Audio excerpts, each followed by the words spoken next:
Welcome to the Steep Dive. We're jumping straight into a story that's, well, it's really captured a lot of attention and sparked a lot of debate online. It centers around an influencer named Isabel Veloso, and it's a narrative that weaves together public health struggles, fundraising, accusations of scams, and even a controversial online course. It's quite a lot. It is. And today, our guide through this, let's say, complex story is strictly the source material you've provided. Right. Primarily, that's a video by Ricardo Dias from @CanalConectado. He's reacting to and discussing content originally presented by someone called Nobuk, and it includes clips of Isabel Veloso's own videos, too. Okay. So just to be crystal clear, everything we're about to discuss comes only from these specific sources. Got it. So our mission here is to really unpack the key elements of this public saga as they are presented and critiqued within this source material. Exactly. We'll trace the evolution of her illness narrative, look at the fundraising efforts, and some pretty serious accusations of promoting scams. And then there's the more recent cancer course. And we're doing this using the critical lens offered by that Ricardo Dias Nobuk video. It reveals some, well, surprising turns and definitely raises big questions about what we see and maybe what we trust online. Okay, let's unpack this then. Where do the sources begin the story? Well, they start by describing how Isabel Veloso first came into the public eye online.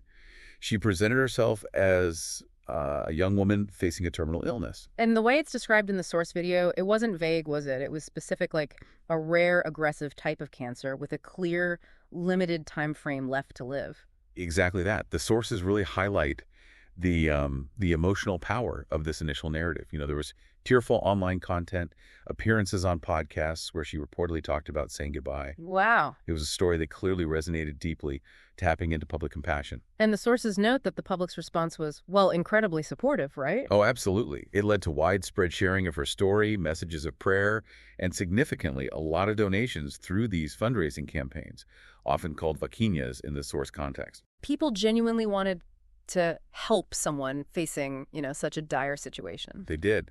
But this is where, according to the sources we're looking at, the story takes a critical turn. The narrative around her illness began to evolve. How so? In a way the sources found quite striking and, frankly, questionable. Right. That initial, very clear terminal diagnosis. And the source points out that word carries the weight of, finality. That starts to shift. It moves, as noted in the sources, to palliative care. Which is different. It's about managing symptoms when a cure isn't really on the table. Okay. And then, suddenly, the narrative makes an even bigger leap. There are mentions of remission or even being cured. And the sources are pretty clear about their skepticism regarding this rapid shift. Very clear. They point out the absence of crucial elements you'd expect with such a dramatic medical turnaround. Like what? Well, like clear medical explanations presented publicly, no doctor's statements confirming the change, no medical proof shown. The sources note this change in status sometimes seemed to appear almost casually, like through a beautiful caption on Instagram, rather than, a medically substantiated announcement. That's interesting. So as this illness narrative was unfolding and shifting, the sources also detail a move towards monetization. Yes, a significant move towards monetization of her online presence. And this primarily involved those fundraising efforts, the vaquinhas. That's right. The sources identify different campaigns with different stated goals. There was one for her wedding, another specifically for treatment, and another one for travel. Okay. And the critical perspective presented in the sources is that this period marked a kind of transformation. From sharing tragedy to what began as a public sharing of personal tragedy seemed, according to the sources, to evolve into content deliberately geared towards financial gain, using the framework of her illness narrative. And this focus on monetization leads directly into what the sources present as much more serious allegations, right? The promotion of activities they explicitly label as scams or gulps. Yes, exactly. And the video we're referencing, it breaks these down in some detail. It's probably worth looking at them specifically. Absolutely. Let's do that. What are the examples the sources highlight? Okay, first, there's the promotion of imported perfumes. They were selling for $99. Right. The problem, as the sources detail, is that customers allegedly paid but never received the products. The sources flat out call this a gulp, a scam. Okay, that's pretty direct. What else? Then there was a promotion of semi-jewels. The offer was, compelling you'd only pay for the freight, and the jewel itself was supposedly free. Pay only the freight. Exactly. And the sources include a clip where Isabel talks about the website for these jewels getting overwhelmed with traffic. She encourages people to use a new link to rescue the semi-jewel and, again, pay only the freight. And how did the source react to that? Well, the reaction captured in the video questions the very premise. It's like paying only the freight. The jewel is free. It just doesn't add up. There's definite skepticism about the legitimacy of an offer like that. Makes sense. Any other examples? Another specific instance mentioned is a scheme involving something presented as a secret function within Shopee. A secret function? What did the source make of that? The source video immediately identifies this type of scheme as a fake pic scam.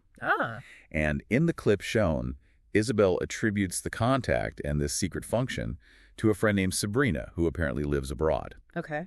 The source's reaction in the video is almost incredulous, sort of highlighting the implausibility, like saying, your secret function of Shopee, man. Yeah. Just disbelief. Right. It sounds far-fetched. Was there more? There's also the promotion of a maternity salary consultation service. What was that about? Right, a service that, according to the sources, took a percentage from individuals who sought help. Isabel promoted this, suggesting unemployed mothers or pregnant women could get a benefit, quite a large one, $5,000 to our $28,000. Wow. And she directed them to contact someone named Sarah Ribeiro. Okay. And the sources picked up on a pattern here. Yes.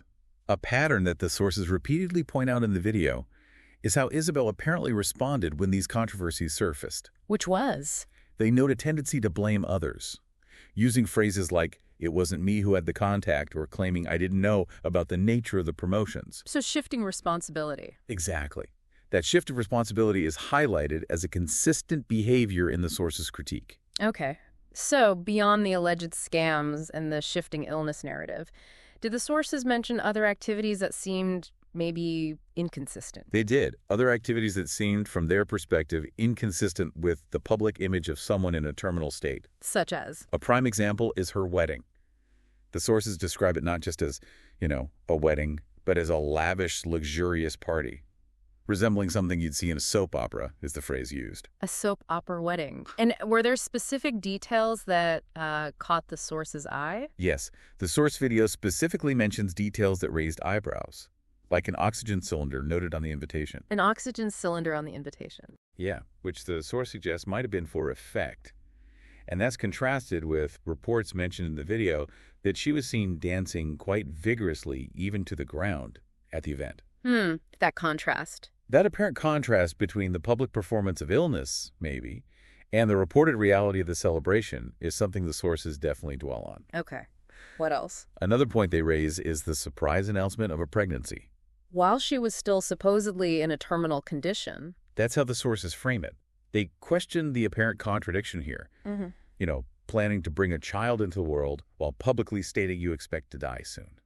Yeah, the logic. It's framed in the sources as something that simply doesn't align logically. Any other points on activities? And the source material also briefly mentions her involvement as an ambassador promoting cannabis-based products. Okay. They note that the product was allegedly illegal, and add another layer of complexity by mentioning her father was involved as the company's representative.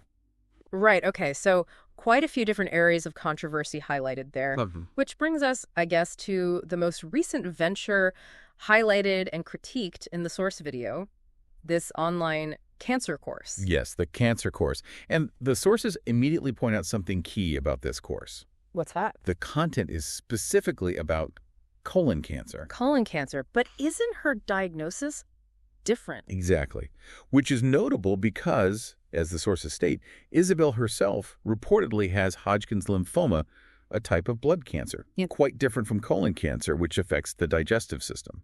So what's her stated reason for making a course about a different type of cancer? Well, her stated purpose, as shown in a clip in the source video, is about empowering patients and caregivers. She talks about helping them learn their rights, gain knowledge to ask doctors better questions, and find comfort and empathy.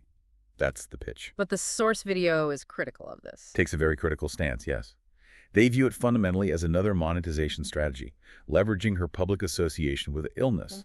They question how a pre-recorded video course, especially one not about her specific condition, could truly provide the kind of comfort and empathy or, tailored knowledge you'd get from an actual medical consultation. Right.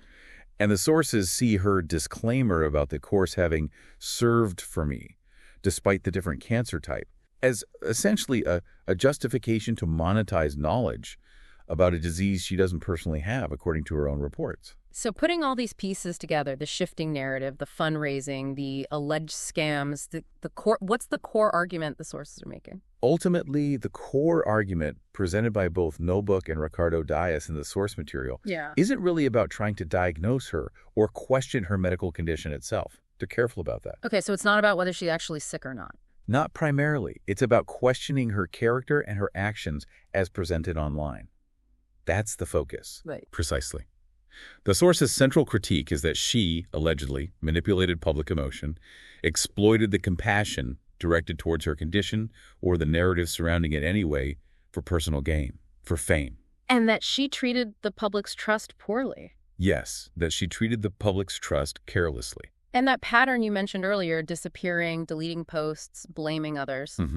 That pattern of disappearing from social media when controversies hit, deleting posts, blaming third parties, only to reappear later, that's highlighted by the sources as consistent behavior supporting this critique of her character and actions. So this specific case, as analyzed in the source video, it seems to connect to a much broader conversation, doesn't it, about online authenticity and trust. Absolutely. Ricardo Dias articulates this sentiment very clearly in the material. What does he say?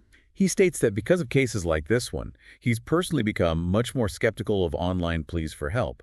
He's even stopped promoting fundraising campaigns himself. Because he thinks this isn't isolated. Exactly. He expresses the belief that there are many Isabel Velosos out there, suggesting this is an example of a wider phenomenon where illness narratives are potentially exploited for profit.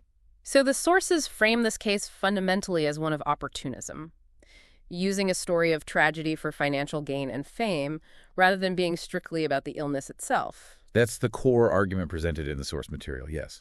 It's framed as opportunism. It's certainly, a thought-provoking perspective offered by the source material. It really makes you think about what you're seeing online, doesn't it? It really does.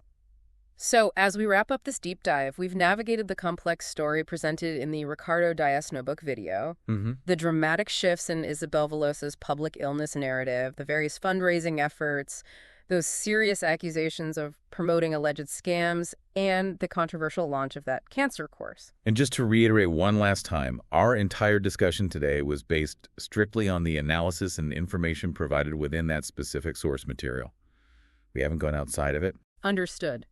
This deep dive, guided by that source, it leaves us with a powerful question, I think, that echoes the sentiment presented.